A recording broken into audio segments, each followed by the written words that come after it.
Good morning. Bharatiya cements సమర్పిస్తున్న business breakfast షోకి స్వాగతం. ఏషియన్ మార్కెట్స్ కొద్దిగా మిక్స్డ్ ట్రెండ్ ట్రేడ్ అవుతున్నాయి. ఎస్జిఎక్స్ నిఫ్టీ ఒక 20 పాయింట్ల నష్టంతో 7,971 పాయింట్ల దగ్గర ప్రస్తుతం ట్రేడ్ అవుతుంది. అయితే మన మార్కెట్స్ ఇవాళ కొద్దిగా గ్యాప్ అప్లో ఓపెన్ అయ్యే అవకాశాలు కనిపిస్తున్నాయి, 20 నుంచి 30 పాయింట్ల వరకు. ఎందుకంటే నిన్న మనకు ట్రేడింగ్ హాలిడే ఉంది.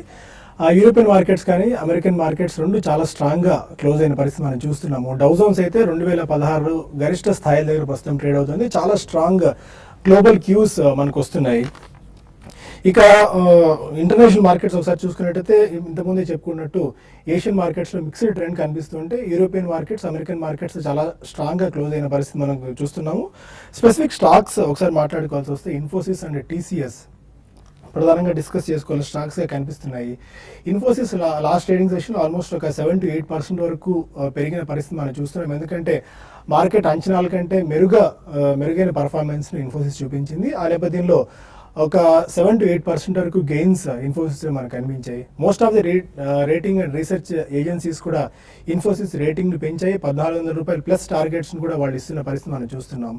ఇక మరో ఐటీ దిగ్గజం టీసీఎస్ విషయానికి వచ్చినట్టయితే టీసీఎస్ వరుసగా 6 క్వార్టర్లుగా మార్కెట్ అంచనాలను అందుకోలేకపోతుంది. అది మొట్టమొదటిసారి 6 క్వార్టర్స్ తర్వాత మార్కెట్ అంచనాలను టీసీఎస్ అందుకుందని చెప్పుకోవాలి. వాల్యూమ్ గ్రోత్లో చూసుకున్నట్టయితే ఇన్ఫోసిస్ను టీసీఎస్ బీట్ చేసిందనే చెప్పుకోవచ్చు. బట్ స్టిల్ అయితే ఇవాళ టీసీఎస్ చాలా పాజిటివ్గా ట్రేడ్ అవుతుందా అన్న ఒక ఆందోళన మాత్రం స్టిల్ డౌట్గానే ఉంది. ఎందుకంటే ఒక 1-2% వరకు నెగిటివ్గానే టీసీఎస్ ఉండొచ్చు అని చెప్పి స్ట్రీట్ ఎక్స్పెక్ట్ చేస్తుంది. ఇది ఎలా టర్న్అవుట్ అవుతుందో వేచి చూడాలి. అండ్ లాస్ట్ ట్రేడింగ్ సెషన్ ఒకసారి చూసుకున్నట్టయితే ఆల్మోస్ట్ ఇన్ఫోసిస్ అండ్ టీసీఎస్లో మంచి డెలివరీ బేస్డ్ బయింగ్ కనిపించింది. ₹900 కోట్ల విలువైన డెలివరీ బేస్డ్ బయింగ్ ఇన్ఫోసిస్లో కనిపిస్తే ₹424 కోట్ల బయింగ్ టీసీఎస్లో కనిపించింది. అయితే ఇవాళ ట్రేడింగ్లో ఎలాంటి పరిణామాలు ఉంటాయి మనం వేచి చూడాలి. బట్ స్టిల్ బ్యాంక్ నిఫ్టీ చూసుకున్నట్టయితే ఒక లగాడ్గా కనిపిస్తుంది. మార్కెట్ ఎంత స్ట్రాంగ్గా కనిపిస్తున్నప్పటికీ లాస్ట్ ట్రేడింగ్ సెషన్లో ఇన్ఫోసిస్ ఆల్మోస్ట్ ఒక 25 to 30 పాయింట్స్ వరకు మార్కెట్ను పుష్ చేసిందని చెప్పుకోవాలి. బ్యాంక్ నిఫ్టీ అండర్ పర్ఫార్మర్గా ఉన్నా కూడా ఇన్ఫోసిస్ స్ట్రెంగ్త్ వల్ల మార్కెట్స్ ఆల్మోస్ట్ 64 పాయింట్స్ అప్తో నిఫ్టీ క్లోజ్ అవ్వడం అండ్ 190 పాయింట్ల లాభంతో సెన్సెక్స్ క్లోజ్ అవ్వడం మనం చూస్తున్నాం. 7914 దగ్గర నిఫ్టీ లాస్ట్ ట్రేడింగ్ సెషన్లో క్లోజ్ అయింది. ఇక 7950 అండ్ 8000 అయితే 50 పాయింట్స్ బ్యాండ్ ఉంది. ఇది ఒక కన్జెషన్ మార్క్గా టెక్నికల్ ఎక్స్పర్ట్స్ చెప్తున్నారు. ఇది ఇవాళ బ్రేక్ చేస్తుందా లేదా అనేది చూడాలి. అండ్ 8000 దగ్గర ఫస్ట్ రెసిస్టెన్స్ నిఫ్టీ కనిపిస్తుంది. 7870 అయితే ఉందో దాన్ని 200-day మూవింగ్ యావరేజ్గా చెప్పుకుంటున్నాం. అదే ఒక సపోర్ట్ లెవెల్గా మార్కెట్ కనిపిస్తుంది. 7870 అండ్ 8020 ఈ బ్యాండ్ విడ్త్ అండ్ ఇది ఒక బ్రాడ్ రేంజ్లో మార్కెట్స్ ట్రేడ్ అయ్యే అవకాశాలు ఉన్నాయని చెప్పి స్ట్రీట్ ఎక్స్పర్ట్స్ చెప్తున్నారు. అండ్ ఇండివిజువల్ స్టాక్స్ విషయానికి వచ్చినట్టయితే టీసీఎస్ మనం అనుకున్నట్టు టీసీఎస్ మెరుగైన ఫలితాలు ప్రకటించినప్పటికీ ఇవాళ ట్రేడింగ్లో ఆశించిన స్థాయిలో పర్ఫార్మెన్స్ ఉండకపోవచ్చు అని చెప్పి స్ట్రీట్ ఎక్స్పెక్ట్ చేస్తుంది. బట్ చూడాలి ఎలా టర్న్అవుట్ అవుతుందని. అండ్ మైండటరీ కూడా మంచి ప్రాఫిట్స్ Q4లో ప్రకటించింది. హెచ్ఓఈసి అండ్ ముతూత్ కార్ప్ ఈ స్టాక్స్ ఇవాళ ఒక టాప్ స్టాక్స్ టు వాచ్ లిస్ట్గా చెప్పుకోవచ్చు. అండ్ గృహ ఫైనాన్స్ కూడా మంచి ప్రాఫిట్స్ కనిపించింది. అది ఆల్మోస్ట్ ఒక 18% నెట్ ప్రాఫిట్స్ పెరిగాయి. క్రిసిల్ కూడా ప్యాట్ అంటే ప్రాఫిట్ ఆఫ్టర్ ట్యాక్స్ ఒక 40% వరకు పెరిగింది. హెచ్డిఎఫ్సి లైఫ్ ఐపీఓ త్వరలో రాబోతోంది. హెచ్డిఎఫ్సికి ఉన్న 10% స్టేక్ నమ్మబోతున్నారు.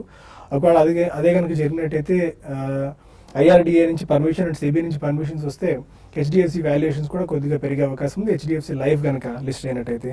క్యూపిడ్ ఇవాళ లిస్టింగ్ కాబోతుంది. మళ్ళీ రెజ్యూమ్ అయిపోయిన తర్వాత 2% సర్క్యూట్ ఫిల్టర్తో.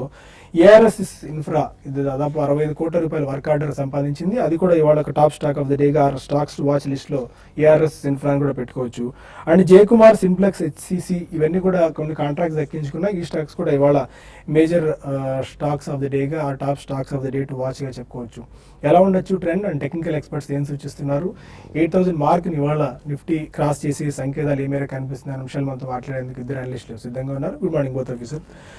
జగన్నాథ్ గారు, లాస్ట్ ఇన్ఫోసిస్ స్టెల్లార్ పర్ఫార్మెన్స్ ఇచ్చింది. టీసీఎస్ కూడా 6 క్వార్టర్స్ తర్వాత మెరుగైన ఫలితాలను చెప్పకపోయినప్పటికీ స్ట్రీట్ అంచనాలను కనీసం అందుకోగలిగింది. దీని ఇంపాక్ట్ కానీ ఓవరాల్గా ఇవాళ మార్కెట్స్ ఎలా ఉండొచ్చు? రెండు నిఫ్టీ సెన్సెక్స్లో హెవీ వెయిట్స్ అవటం వల్ల ఆ రెండు పర్ఫార్మెన్స్ ఎస్పెషలీ ఎర్నింగ్ సీజన్ బిగినింగ్లో ఉండేటప్పటికి ఓ రకంగా ఓవరాల్ మూడ్ ఎర్నింగ్స్ మూడ్ ఆ రెండు సెట్ చేస్తాయి. ఈ రెండు కంపెనీస్ అవుట్ పర్ఫార్మ్ ఎక్స్పెక్టేషన్స్ కంటే ఎక్కువ రిజల్ట్స్ ఇచ్చేటప్పటికి అది ఓవరాల్ ఎర్నింగ్ సీజన్ బాగుంటుందని చెప్పుకోవచ్చు. దాంతోపాటు ఆబ్వియస్లీ లాడ్ ఆఫ్ ఇప్పుడు దీని ఎఫెక్ట్ ఏంటంటే lot of mid cap IT companies కూడా పాజిటివ్ మొమెంటం ఉండొచ్చు. ఎందుకంటే వాటి రిజల్ట్స్ వచ్చేవాడికి మే అవుద్ది, కానీ ఇప్పటి నుంచి ఆ మే రిజల్ట్స్ వాటికి రిజల్ట్స్ వచ్చేటప్పటి వరకు వాటి పర్ఫార్మెన్స్ స్టాక్ పర్ఫార్మెన్స్ కూడా ఉండే అవకాశం ఉంటుంది. ఎవరైనా ఇన్ఫోసిస్ టీసీఎస్లో ఛాన్స్ మిస్ అయినా కూడా వాళ్ళు ఇక్కడ నుంచి mid cap IT companies results వచ్చేంత వరకు నెక్స్ట్ 10-15 డేస్ ఏదైతే ఉందో దాంట్లో అడ్వాంటేజ్ తీసుకోవచ్చు. అది ఓకే. అండ్ టెక్నికల్స్ ఏం సూచిస్తున్నారు రాజేంద్ర గారు? 7950 అండ్ 8000 ఒక కంజెషన్ మార్క్గా ఉంది అని చెప్పి చెప్తున్నారు. 7870 200 మూవింగ్ యావరేజ్ సపోర్ట్ ఉంది. 8000 బ్రేక్ చేయొచ్చా ఇవాళ? Basically think Monday chart pattern చూస్తే కనుక మనకు హ్యాంగింగ్ మ్యాన్ ఫార్మేషన్ చూసామండి. బేసికల్ ఒక బేరిష్ ఇండికేషన్ అని చెప్పొచ్చు.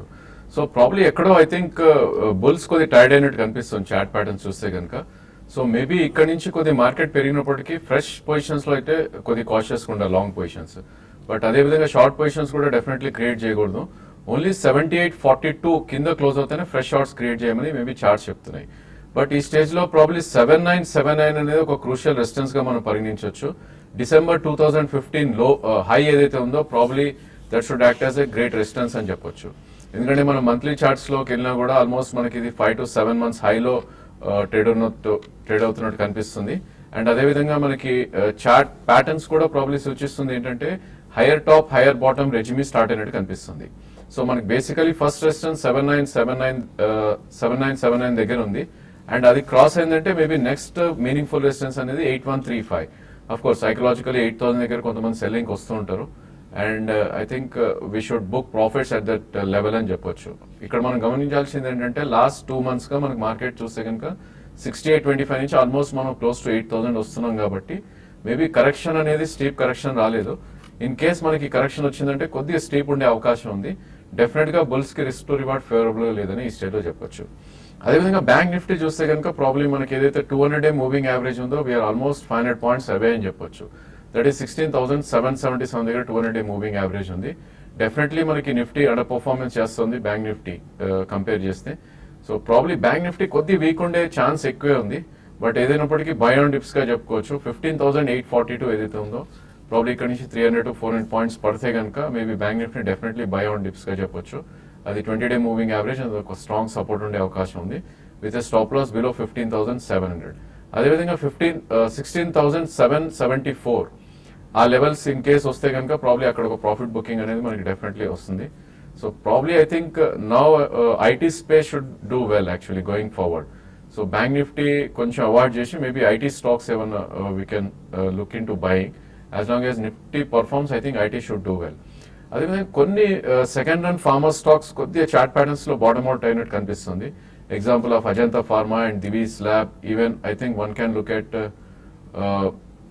నాట్కో ఫార్మా కూడా చెప్పొచ్చు. సో ప్రాబ్లీ ఈ 3 stocks లో మేబీ 5 to 7% స్టాప్ లాస్ పెట్టుకుంటే కనుక మేబీ నెక్స్ట్ 1.5 months లో 10 to 15% వచ్చే ఛాన్స్ ఎక్కువ ఉంది. ఓకే. ఇంకా కొంతమంది కాలర్స్ లైవ్ లోనా. ఫస్ట్ కాలర్ ఒంగోలు నుంచి ప్రకాష్. హలో, అడగండి ప్రకాష్ గారు. సార్ ఈ ప్రజెంట్ రేట్ లో సుజలాన్ ఎనర్జీ, జీవికే పవర్ బై చేద్దాం అనుకుంటున్నాం. 2 years ఉండగలం. ఓకే. ఎలా ఉంటుంది ఈ రెండు fundamentals? Okay. Suzlon energy and GVK power for 2 years time horizon. అది హైడెట్ కంపెనీస్లో ఎప్పుడు ప్రాబ్లం ఉంటుందండి. ఎందుకంటే ఎకానమీ పికప్ అయినా కూడా వాళ్ళ బ్యాలెన్స్ షీట్ కెపాసిటీ లేకపోయేటప్పటికి ఏంటంటే వాళ్ళు అడ్వాంటేజ్ తీసుకోలేకపోతారు. ప్లస్ ఇంకొక ప్రాబ్లం ఏంటంటే ప్రమోటర్ షేర్ ప్లెడ్జ్ హెవీగా ఉండేటప్పటికి వాళ్ళు ఫైనాన్సింగ్ కొత్త ప్రాజెక్ట్స్ ఫైనాన్సింగ్ చేయడం కూడా కష్టం అండి. జనరల్గా ఏంటంటే చాలా మందికి ఈ ప్రైస్ డినామినేషన్ తక్కువ ఉంది కదా, 10 rupees 20 rupees కదా అని చెప్పి అట్రాక్షన్ ఉంటుంది. But quality of the company చాలా ఇంపార్టెంట్ అండి. ప్రైస్ పాయింట్ అనేది ఒక చిన్న అంశం అంతే.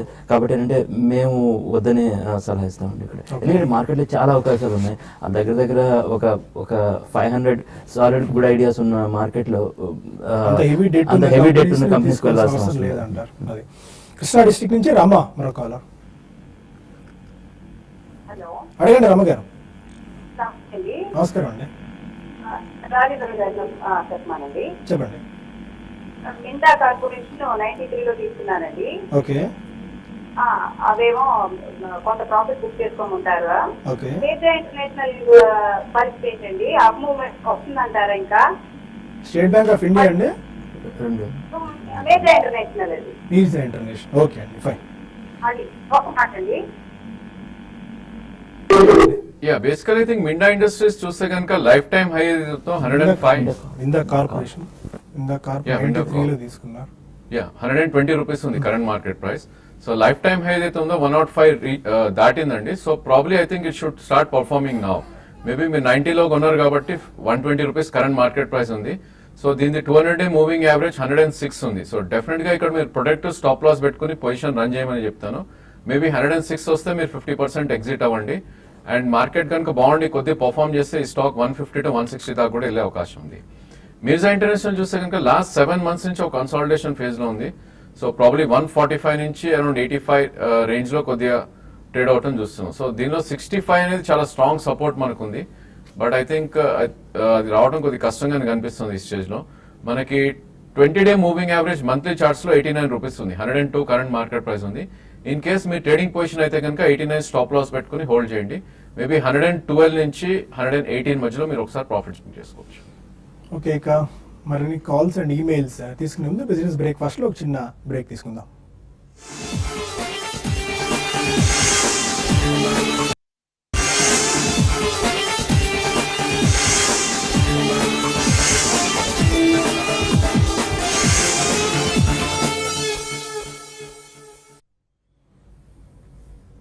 Welcome back to business breakfast. మరో కాలర్ వెంకట్రావు ఉన్నారు. అడగండి వెంకట్రావు గారు. హలో, గుడ్ మార్నింగ్ సార్, అడగండి. సార్ ఆల్బాజీ ఓకే. 570లో ఉన్నాయి సార్, ఒక 500 బయింగ్ చేసినాము. Alpha Jio.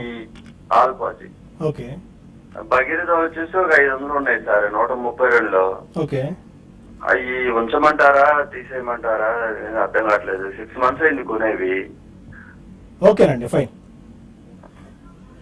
Yeah alpha Jio చూస్తే కనుక ప్రాబ్లీ ఒక ట్రేడింగ్ జోన్ లో ఉందని చెప్పొచ్చు అండి. మేబీ 503 నుంచి 600 మధ్యలో ట్రేడ్ అవుతుంది. సో డెఫినెట్లీ ఈ స్టేజ్ లో అయితే మీరు ఉంచవచ్చు. 500 రూపీస్ అనేది ఒక స్ట్రాంగ్ సపోర్ట్. 200-డే మూవింగ్ యావరేజ్ అబోవ్ ట్రేడ్ అవుతుంది. సో ఏమాత్రం ఈ స్టాక్ మీకు 640, 650 దాటిందంటే 800 మేబీ 850 దాకా కూడా వెళ్ళే అవకాశం ఉంది. ప్రాబ్లీ దీనికి ఒక 2 to 3 months టైం పట్టొచ్చు కూడా. బట్ డెఫినెట్లీ ఈ స్టేజ్ లో మీరు హోల్డ్ చేయండి విత్ 500 రూపీస్ కింద closing basis as stop loss. In fact Bhagirath కూడా ప్రాబ్లీ ఒక ట్రేడింగ్ రేంజ్ లో ఉందని చెప్పొచ్చు. మేబీ దీని రేంజ్ అనేది అరౌండ్ 140 నుంచి 180 మధ్యలో ఉంది. సో ప్రాబ్లీ ఇది మీరు ట్రేడింగ్ బౌన్సెస్ వస్తే కనుక అరౌండ్ 175 to 180 వస్తే కనుక మీరు ఒకసారి ఎగ్జిట్ అవ్వచ్చు పొజిషన్. హైదరాబాద్ నుంచి శ్రీమన్ నారాయణ మరో కాలర్. అడగండి సార్. హలో, చెప్పండి శ్రీమన్ నారాయణ. సార్ మ్యాల్కో మేకో అది ట్రేడింగ్ అవటం లేదు, అది కొనొచ్చా కొంచెం చెప్తారా? ఓకే. ట్రేడింగ్ అవుతుందండి. మ్యాల్కో ట్రేడింగ్ అవటం లేదు, అది కొనాలనుకుంటున్నాను, కొనొచ్చా కొంచెం చెప్తారా? ఐ థింక్ మరికో కాయ అనేది కాయ లాగా లిస్ట్ అయిందండి. ఇప్పుడు for the last couple of days definitely trade అయితే అవుతుంది మీకు. లాస్ట్ మేబీ మధ్యలో కొద్ది సస్పెండ్ అయింది, బట్ ట్రేడింగ్ రెజ్యూమ్ అయింది దాంట్లో. So current market price around 925 ఉంది. సో ఇన్ కేస్ మీరు కొనాలి అనుకుంటే ట్రేడింగ్ కోసం అయితే కనుక 780 రూపీస్ మీ stop loss, 925 current market price ఉంది. 2 or 3 ప్రైస్ పాయింట్స్ లో మీరు తీసుకోవచ్చు. మేబీ 1 year వ్యూ ఉంటే కనుక మీకు మేబీ 1150 నుంచి 1220 దాకా వెళ్ళే అవకాశం ఉంది. విజయవాడ నుంచి కళాధర్ మరో కాలర్. అడగండి కళాధర్. నమస్తే అండి. నమస్కారం అండి. క్యాప్రీ హ్యాండ్స్, స్విస్ గ్లాస్ కోట్, ఈ రెండింటి గురించి కాస్త చెప్తారా? ఈ రెండు కొనుక్కోవచ్చా? మీ టైం హోరైజన్ ఎంత అండి? ఎంత కాలం తీసుకుందాం అనుకుంటున్నారు? అంటే ఒక 2 years అండి. Okay. Okay. We're not tracking that shares అంటే మీరు ఈ బులెటిన్ ఎండింగ్ లోపు వీలైతే విల్ ట్రై టు మళ్ళీ అని చెప్పే ప్రయత్నం చేద్దాం. I think Swiss glass is traded only in BSc అండి. ఓకే. స్విస్ గ్లాస్ అడిగింది. సో ప్రాబ్లీ ఇది కూడా న్యూ హైస్ అటెండ్ చేసే ప్రయత్నం చేస్తాం. చార్ట్స్ పరంగా చూస్తే ఇంకా 138 దాటిందంటే I think it should perform well. So monthly charts లో చూస్తే కనుక ప్రాబ్లీ ఒక న్యూ హై వచ్చే ఛాన్స్ ఎక్కువ కనిపిస్తుంది. So definitely by on dips గా చెప్పుకోవచ్చు. కరెంట్ మార్కెట్ ప్రైస్ అరౌండ్ 128 ఉంది. సో 128 నుంచి 116 మధ్యలో మీరు should buy the position. But trading stop అనేది మీరు అరౌండ్ 98 నుంచి 100 మధ్యలో పెట్టాలి. ఒకసారి స్టాక్ కనుక 147 దాటిందంటే మేబీ 170, 180 కూడా వెళ్ళే అవకాశం ఉంది. బెంగళూరు నుంచి చంద్రమౌళి మరో కాలర్. హలో, గుడ్ మార్నింగ్ అండి, అడగండి. గుడ్ మార్నింగ్ అండి. యాక్చువల్గా నేను రైకో ఇండియా RICOH రైకో ఇండియా హోల్డ్ చేస్తున్నాను 865 లో. ఈ టైంలో యావరేజ్ చేయొచ్చా? ఓకే. ఇంకొకటి ఐనాక్స్ విండ్ 420 లో హోల్డ్ చేస్తున్నాను. అలాగే సుజలాన్ ఎనర్జీ 3 స్టాక్స్ గురించి చెప్పాను. ఓకే. ఐనాక్స్ విండ్ వచ్చి అది రెన్యూబుల్ ఎనర్జీ స్పేస్లో మోస్ట్ బాగా మంచి పొజిషన్లో ఉన్న కంపెనీ అండి. అండ్ సుజలాన్ ఎనర్జీ ఐనాక్స్ విండ్లో కంపేర్ చేస్తే Inox wind is lot better, ఎందుకంటే డెట్ ప్రాబ్లం లేదు, ప్రెడ్జింగ్ ప్రాబ్లం లేదు. మోరోవర్ గవర్నమెంట్ కూడా ఏంటంటే ఎనర్జీ సెక్టర్తో పాటు రెన్యూబుల్ ఎనర్జీ సెక్టర్కి పుష్ ఇవ్వడానికి మాక్సిమం ట్రై చేస్తున్నారు. Of course energy sector last 3-4 years నుంచి కొంచెం అండర్ పర్ఫార్మ్ చేస్తున్న సెక్టర్. బట్ ఎవరైనా రెన్యూబుల్ ఎనర్జీలో ఇంట్రెస్ట్ ఉంటే ఐనాక్స్ విండ్లో డెఫినెట్గా హోల్డ్ చేయండి. సుజలాన్ ఎనర్జీ ఎగ్జిట్ అవడం పెట్టిందా మనం అనుకున్నట్టు హై డెట్ ప్రాబ్లమ్స్ ఉండడం వల్ల. రీకో ఇండియా యాక్చువల్గా డీలిస్టింగ్ గురించి చాలా న్యూస్లో నడుస్తుందండి. డీలిస్టింగ్ అప్పుడు ఏంటంటే రివర్స్ బుక్ బిల్డింగ్ డెవలప్మెంట్స్ మొత్తం క్లోజ్గా ట్రాక్ చేసుకోవడం చాలా ఇంపార్టెంట్. రీకో ఇండియాలో యావరేజింగ్ వద్దని నేను ఇప్పుడు సలహా ఇస్తాను. లాస్ట్ కాల్ ఒకటి బెంగళూరు నుంచి రెడ్డప్ప రెడ్డి మరో caller. Hi sir, good morning. Good morning అండి. సార్ నేను ఇన్ఫోసిస్ కొన్నాను, 1000 షేర్స్ కొన్నాను. ఓకే. అది హోల్డ్ లో పెట్టచ్చా లేకపోతే అమ్మచ్చా? ఏ ప్రైస్లో తీసుకున్నారండి? Last weekend, sorry yesterday before yesterday అండి. ఓకే. యా ప్రాబ్లీ ఈ స్టాక్ చూస్తే కనుక న్యూ హైస్ లో ట్రేడ్ అవుతున్న టైం అండి. ఇది డెఫినెట్ గా న్యూ హైస్ లో కొద్ది సెల్లింగ్ అనేది వస్తుంది. ఇన్ కేస్ మీ ట్రేడింగ్ కోసం అయితే మేబీ స్టాప్ లాస్ పెట్టుకుని హోల్డ్ చేయొచ్చు. మీ stop loss 1196, so 1238 current market price ఉంది. సో 1196 కింద క్లోజ్ అవుతే కనుక ప్రాబ్లీ మీరు స్టాప్ లాస్ పెట్టుకుని ఎగ్జిట్ అవ్వచ్చు. మేబీ అలానే ప్రాఫిట్ టేకింగ్ అనేది అరౌండ్ 1280, 1300 లో మీరు ప్రాఫిట్ బుక్ చేస్తారు. ఇన్ కేస్ మీరు 1 year వ్యూ ఉంటే కనుక డెఫినెట్లీ బై ఆన్ డిప్స్ గా చెప్పుకోవచ్చు. మేబీ మార్కెట్ బాగా కరెక్ట్ అయినా కూడా 1105 ఏదైతే ఉందో 200 మూవింగ్ యావరేజ్ అక్కడ ఒక గట్టి సపోర్ట్ ఉండే అవకాశం ఉంది. 2 or 3 ప్రైస్ పాయింట్స్ లో మీరు ఫర్దర్ యాడ్ చేయొచ్చు.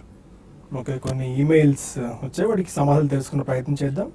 వెంకట్ అడుగుతున్నారు, విఎల్ఎస్ ఫైనాన్స్ ఫండమెంటల్స్ ఎలా ఉన్నాయి, తీసుకోవచ్చా ఈ టైంలో? VLS finance financial services company అండి. వాళ్ళకేంటంటే ఇదివరకు రిలాక్సో ఫుట్వేర్లో వాళ్ళకి చాలా స్టేక్ ఉంది, చాలా షేర్స్ ఉన్నాయి. రీసెంట్గా లాస్ట్ 1 week 10 daysలో వాళ్ళు ఆ షేర్స్ని వెస్ట్ బ్రిడ్జ్ క్యాపిటల్ అని చెప్పేసి ప్రైవేట్ ఈక్విటీ ఫండ్కి అమ్మారు. అమ్మినప్పుడు ఏంటంటే వాళ్ళకి వన్ టైం హెవీ ప్రాఫిట్ వచ్చినప్పటికీ ఇమీడియట్గా షేర్ ప్రైస్లో గెయిన్ కనపడింది. అయితే మనం గుర్తుపెట్టుకోవాల్సింది ఏంటంటే ఇది వన్ టైం గెయిన్ అండి. అది అంటే ఒకసారి ప్రాఫిట్ వచ్చింది కదా అని రెగ్యులర్గా ప్రాఫిట్ వచ్చే ఎలిమెంట్ కాదు. ఆల్రెడీ మీ దగ్గర ఉన్నట్టు డెఫినెట్గా ర్యాలీ ఎంజాయ్ చేయండి. బట్ ఫ్రెష్ పొజిషన్స్ ఇప్పుడు కొద్దిగా హై లెవెల్స్లో తీసుకోవడం అంత సమంజసం కాదు. ఓకే. ప్రవీణ్ రెడ్డి అడుగుతున్నారు, రెయిన్ ఇండస్ట్రీస్ 42 రూపీస్లో తీసుకున్నారు, షార్ట్ టర్మ్ ట్రేడర్ అయినా ఇప్పుడు 32 రూపీస్ దగ్గర ట్రేడ్ అవుతుంది. ఈ టైంలో ఎగ్జిట్ అవ్వచ్చా? టెక్నికల్ సీన్స్ వచ్చేస్తున్నాయి. చాలా అండర్ పర్ఫార్మ్ చేస్తున్న స్టాక్ అండి. గత 1 year గా ఈ స్టాక్ చూస్తే కనుక ఆల్మోస్ట్ 51 రూపీస్ నుంచి లో 25 రూపీస్ దాకా రావడం చేసాం. సో కరెంట్లీ కొద్దిగా ర్యాలీ రావడం చూస్తున్నాం స్టాక్స్ లో. 34 ఆఫ్ ఉంది. దీని 200 మూవింగ్ యావరేజ్ 37.25 దగ్గర ఉంది. ప్రాబ్లీ అది దాటితేనే మేబీ మళ్ళీ మీ ప్రైస్ వచ్చే ఛాన్స్ ఉంది 42, 43. బట్ నా సజెషన్ 37 ఆఫ్ మధ్యలో మీరు ఒకసారి ఎగ్జిట్ అవ్వండి పొజిషన్. అదేవిధంగా 30 రూపీస్ 40 పైసా వస్తే కనుక దాని బిలో క్లోజ్ అయితే స్టాప్ లాస్ పెట్టి మీరు పొజిషన్ ఎగ్జిట్ అవ్వాలి. సుధీర్ రెడ్డి అడుగుతున్నారు, ఐటీసీ 340 కాల్ ఆప్షన్ 3 రూపీస్ 60 పైస్ దగ్గర తీసుకున్నారు, hold or exit? ITC 340 call option. Probably it's a hold అండి. మొన్న చార్ట్ ప్యాటర్న్ చూస్తే కనుక ప్రీవియస్ స్వింగ్ హై ఏదైతే ఉందో ప్రాబ్లీ అది క్రాస్ చేసే ప్రయత్నం చేసింది 336 పైన. సో 338 హై మేక్ చేసింది కాబట్టి మేబీ 345 to 350 దాకా వెళ్ళే అవకాశం అయితే ఉంది. బట్ డెఫినెట్ గా మీ పొజిషన్ ని 326 కింద క్లోజింగ్ బేసిస్ స్టాప్ లాస్ పెట్టి హోల్డ్ చేయండి. Current market price 335. మహాలక్ష్మి అడుగుతున్నారు, Voltas Pidilite industries long term గురించి ఇప్పుడు బెట్ చేయొచ్చా? రెండు ఎక్సలెంట్ కంపెనీస్ అండి. అది వోల్టాస్ కూడా పిడిలైట్ కూడా. రెండిట్లో పిడిలైట్ డెఫినెట్గా మీరు ఎస్పెషల్లీ లాంగ్ టర్మ్ అంటున్నారు కాబట్టి ఎవ్రీ డిప్లో మీరు అక్యుములేట్ చేయడానికి ట్రై చేయండి. వోల్టాస్ కూడా మంచి స్ట్రాంగ్ కంపెనీ అండి. అది ఎవ్రీ డిప్లో అది కూడా పై చేయండి. ఓకే. అండ్ శ్రీరామ్ పొట్టి అడుగుతున్నారు, విఏటెక్, వ్యాబాగ్, టిఆర్ఐఎల్, ట్రిల్ ఇప్పుడు తీసుకోవచ్చా? వియటెక్ వాబాగ్ అది వాటర్ ట్రీట్మెంట్ సెగ్మెంట్లో మంచి స్ట్రాంగ్ నేమ్ అండి. మాకు మంచి పాజిటివ్ ఉంది దాని గురించి. అయితే అంటే వాళ్ళ కొద్దిగా దుబాయ్లో ఎక్స్పోజర్ ఉంది. అది ఇప్పుడు రీసెంట్గా ఏంటంటే వాళ్ళ క్రూడ్ ఆయిల్ ప్రైసెస్ కొద్దిగా ప్రెషర్లో ఉండేటప్పటికి దుబాయ్ మార్కెట్ వాళ్ళ ఆర్డర్ బుక్ కొంచెం ప్రెషర్లో ఉంది. బట్ ఓవరాల్ ఎక్సలెంట్ కంపెనీ అండి. అది ఎవ్రీ డిప్లో మీరు బై చేయడానికి ట్రై చేయండి. అండ్ సురేష్ అడుగుతున్నారు Ashok Leyland 2 years time horizon గురించి తీసుకోవచ్చా ఇప్పుడు అని. అశోక్ లేలాండ్ చూస్తే కనుక ప్రాబ్లీ షుడ్ కీప్ ట్రేడింగ్ అండి. స్టాక్ మనకి ఎవ్రీ 15-20% మూవ్ లో మనకి 5 to 7% కరెక్షన్ వస్తుంది. మేబీ 2 year వ్యూ ఉంటున్నారు కాబట్టి మేబీ 40% రిటర్న్స్ కోసం అయితే మీరు ట్రై చేయొచ్చు. మేబీ 156 నుంచి 160 దాకా వెళ్ళే అవకాశం ఉంది. ఎస్జిఎక్స్ నిఫ్టీ లాస్ట్ 15-20 మినిట్స్లో కాస్త వీక్గా ట్రేడ్ అవుతుంది. ఆల్మోస్ట్ ఒక 34 పాయింట్ల నష్టంతో 7,957 పాయింట్ల దగ్గర ప్రస్తుతం ట్రేడ్ అవుతుంది. మన మార్కెట్స్ కొద్దిగా 15-20 పాయింట్స్ గ్యాప్ అప్తో ఓపెన్ అయినా కూడా అది ఏ మేరకు సస్టైన్ అవుతుంది అనేది కాస్త వేచి చూడాల్సిన పరిస్థితి. ఎందుకంటే ఏషియన్ మార్కెట్స్లో స్పెసిఫిక్గా ఎస్జిఎక్స్ నిఫ్టీ కాస్త వీక్గా ట్రేడ్ అవుతుంది. ఒకవేళ 15-20 పాయింట్స్ గ్యాప్లో ఓపెన్ అయినా కూడా మేబీ వి డోంట్ థింక్ అది సస్టైన్ అవుతుందని ప్రస్తుతం ఏషియన్ మార్కెట్స్ నుంచి అందుతున్న సంకేతాల ప్రకారం మనకు అర్థమవుతుంది. ఇది వాళ్ళ బిజినెస్ బ్రేక్ఫాస్ట్ మధ్యాహ్నం స్మార్ట్ ఇన్వెస్ట్లో మళ్ళీ కలుద్దాం. Stay with us.